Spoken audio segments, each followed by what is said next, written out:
Hi class, my name is Mariah Skinner, and this is my presentation on one of the 13 IDEA disability categories, and I chose emotional disturbance. Kind of embarrassing, I actually created a whole slideshow and I was gonna show it to you guys, but I misread the instructions. So I'll totally add the link because I know you totally want to see my slideshow. But if you see me looking at something, that's kind of what I'm looking at. But I really enjoyed learning all these about this specific one, emotional disturbance.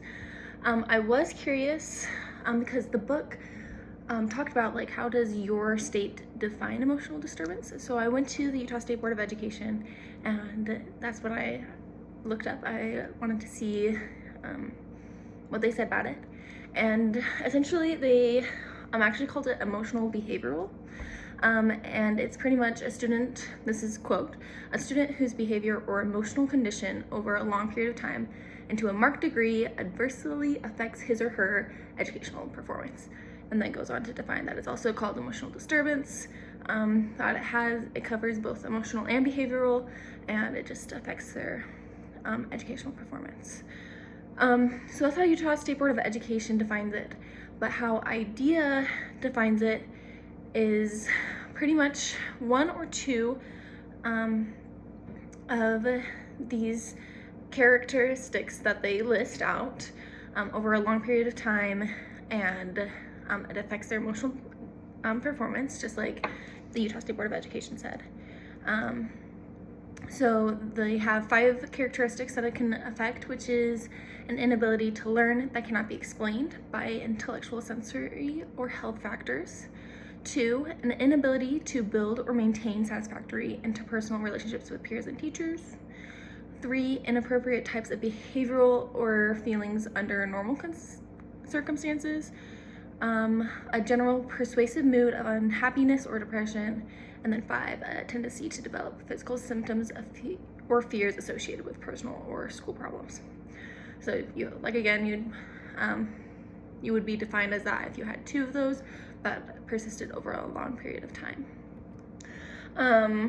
Some of the key characteristics that I thought were important to go with emotional disturbance is hyperactivity, which just includes short attention span and impulsiveness, aggressive or self-injurious behavior, such as acting out. It can also include withdrawal. They don't want to interact socially, or they just have excessive anxiety.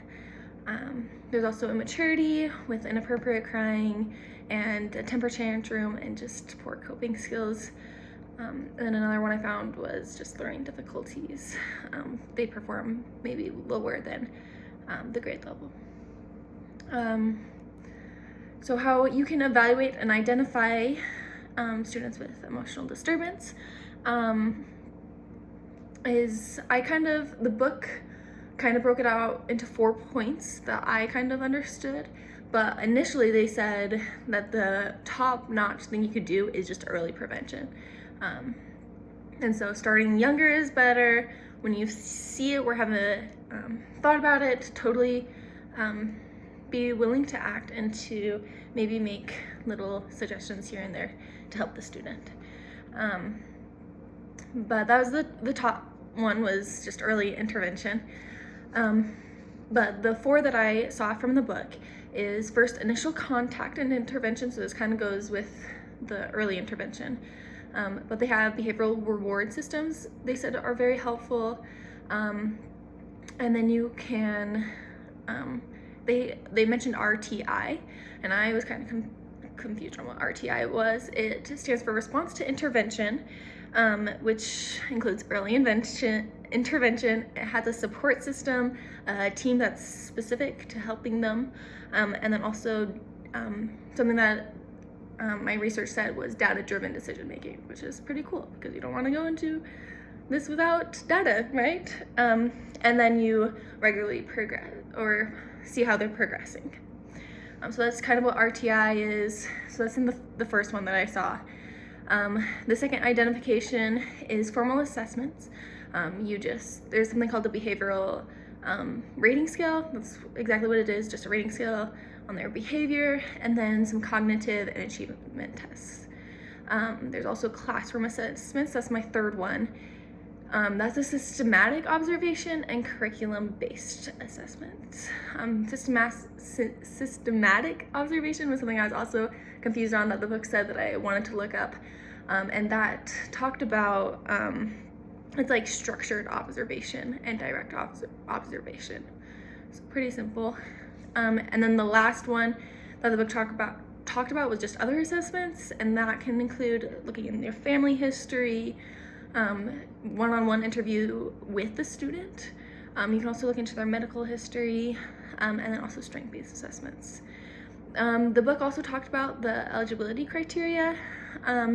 So a team, including the parents, decides on the eligibility based on the idea definition. So if they had those two characteristics or more, also if it's affecting their educational performance, and then also going along with that, it can't have like the random breakout. It has to be pretty consistent. So there's that. Some of the strategies to support students with emotional and behavioral disorders. These were some also that I grabbed from the book, but also from other resources. One of them that I thought was really cool was they offer students options for assignments to create interest, and I think that could help a lot with the short attention span, the hyperactivity. If they feel interested in it, then they'll stick with it. Also having clear classroom rules and provide immediate feedback. I thought that went really well with maybe acting out and coping skills. If they know the expectations at the beginning and that everyone's doing it, that can help with consistency. Maybe then help with anxiety, knowing what to expect when they come to the classroom. And then another one was break down the task into smaller steps. And I think that also can help with anxiety and low learning if we can make it seem simpler by bringing it down into smaller, clearer tasks. Then they'll be able to accomplish the whole task. And then, of course, just early intervention. Just when you see it, start right away. Some things that I want to do in my own classroom for accommodations to these students is I want a reward system. I think that is something that I've always remembered throughout school, is a reward system. I don't think it always has to be like physical rewards. I think it could be even just telling them great job. And when I quote unquote give them a negative reward, I would hope to do it in a learning mindset, to be like, well, next time can you do this? Or you'll, I don't know, maybe not yet sentences of not quite, but you'll get it next time, you know. And then I also really like the idea of maybe those who to help with their interest, maybe helping them decide an assignment that's different than maybe the one I originally thought of. Maybe give them different options of assignments and helping them choose one that would best work for them, that would keep them interested. Or maybe they don't want to present in front of the class or something. Maybe I'll have them create a PowerPoint and just submit it to me or something like that. Just being flexible as a teacher to help them keep learning, but not maybe in the structured way that we have sometimes. So there were 3 websites or programs that I found that could help parents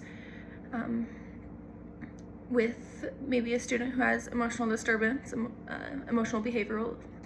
And the first one was Utah Family Voices. I really like this one because it provided the emotional and peer support.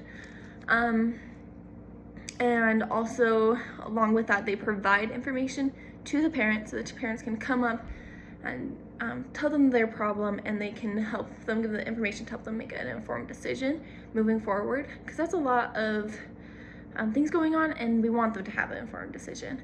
And then along with that, they have customized trainings for the parents. So I really liked Utah Family Voices. The second one is actually Utah's Division of Substance Use and Mental Health. As a future health teacher, I think these programs are great with substance abuse, so I kind of like that, but definitely the mental health aspect. What I liked about this one is that it's when you have it's called mobile crisis response teams, and you can reach out to them whenever, and that can be through phone, email, text, or in person, whatever works best for the parent, and they can help support them. And then there's also infant and early childhood mental health support, so I think that also helped with the early intervention.